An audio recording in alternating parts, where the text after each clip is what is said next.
Hey everybody, welcome back. Today I'm going to be doing a review for the movie Terrifier 2.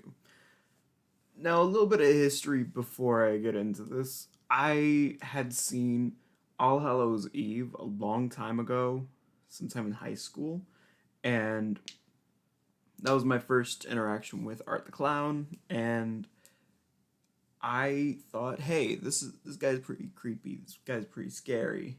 Um, and then many years later, Terrifier came out. I didn't watch it until just like a month ago.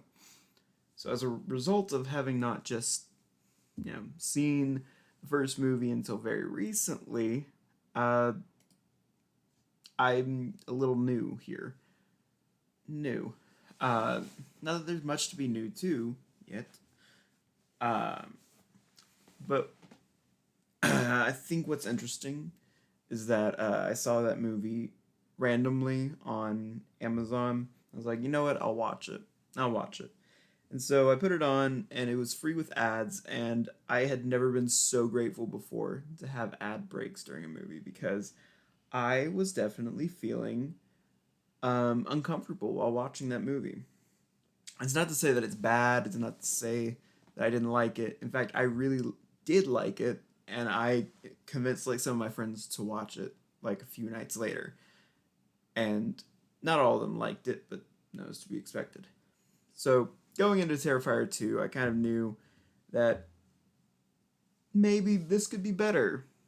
Maybe uh, it'll be just like Terrifier 1. Who knows? So I was going to see it. My biggest question mark was the length of this movie. It is 138 minutes. It is almost 2.5 hours long. And it's very interesting. All of the characters in this movie, barring like Felissa Rose, who is in for like 1 minute, um, they're new. Like this is like among their first credits, especially in like a more central cast as compared to other films that they've worked on, and I just find it very interesting that is so because we have Lauren LaVera who plays Sienna, our protagonist, and if there's any one thing that um, Damien Leone has uh, learned from or has like taken to heart from criticisms of the first movie is to have a central protagonist, somebody to base the plot around, and this movie also does have a plot too. Um, so we have Sienna, who she and her brother are being kind of shown visions of this murderous clown known as the Miles County Clown, and this takes place a year after the first movie, and it's a question of will he come back, and if he does, what happens then? And as a result of that, we have these two main characters of Sienna as well as, oh gosh, Jonathan, who are trying their best to survive the night when Art the Clown does come back. Um, this is just more of Terrifier 1 in terms of the visual effects, the gore. So if that was not your game, if that made you feel uncomfortable in a bad way, you did not enjoy the practical effects of that first movie, this is not going to be any different. In fact, I would say this amps up that violence to an 11. Like, there's more in this movie than the previous one. And it. So I'm going to give my opinion. I'm going to give my opinion on this. And I've talked with one of my friends about this for like a couple hours last night. This movie is probably one of the best horror slasher sequels that I have ever seen.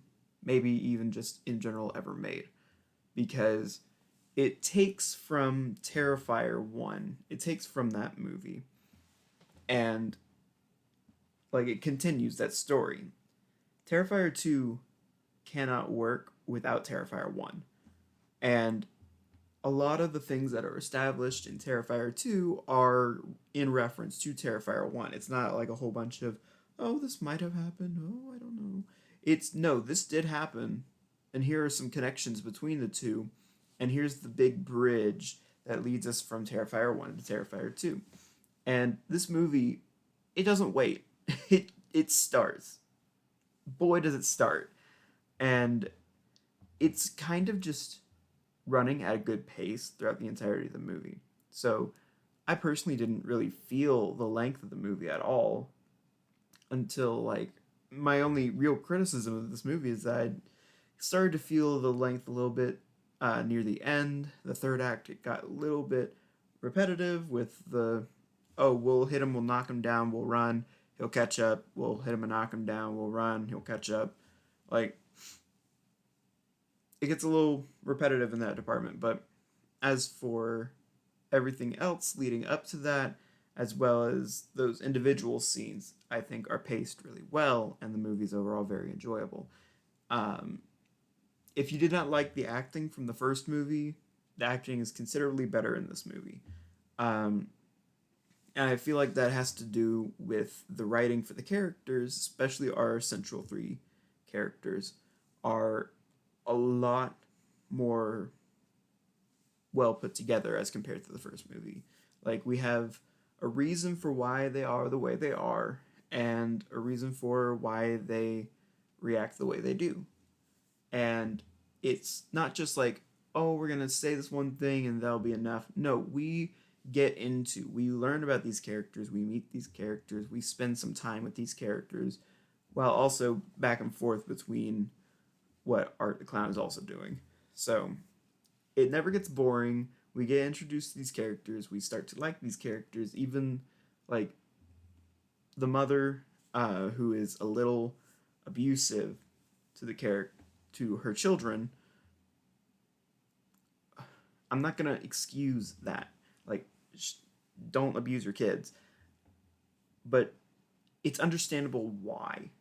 She's just so overworked and frustrated, and both Sienna and Jonathan are acting out, and it is not helping her situation. So she's just getting more and more frustrated as the movie progresses. And I just think that the family dynamic is done so well. The story, like how it handles trauma, is very carefully understanding, and it really gives me the same kind of vibe as like Rob Zombie's Halloween 2 in terms of care put into the lasting effects of trauma on people and how it varies depending on the person. Now, I know not everybody likes that movie, but you can at least like that concept. This movie, I would say, is more likable for a wider audience than Rob Zombie's Halloween 2. So, would I recommend this movie? Absolutely. Would I recommend you go see it in theaters? If you can. And you've seen the first one, you really enjoyed the practical effects of that first one, go see this movie in theaters because it is very enjoyable. Not only that, but after the credits, like there's a mid-credits scene, which I am pretty sure sets up for a third movie, which I am all for at this point. But afterwards, if you see it in theaters, they have some behind the scenes about how they do special effects, as well as like just so many cool little things. So I would stay after to watch that. So that's going to be my review. I hope you guys enjoyed. If you've seen this movie, tell me what you think in the comments. Make sure to like, comment, subscribe, share with your friends, ring the bell, yada, yada, yada, do all the things. And I'll be back in the next one. All right. See you guys. Bye.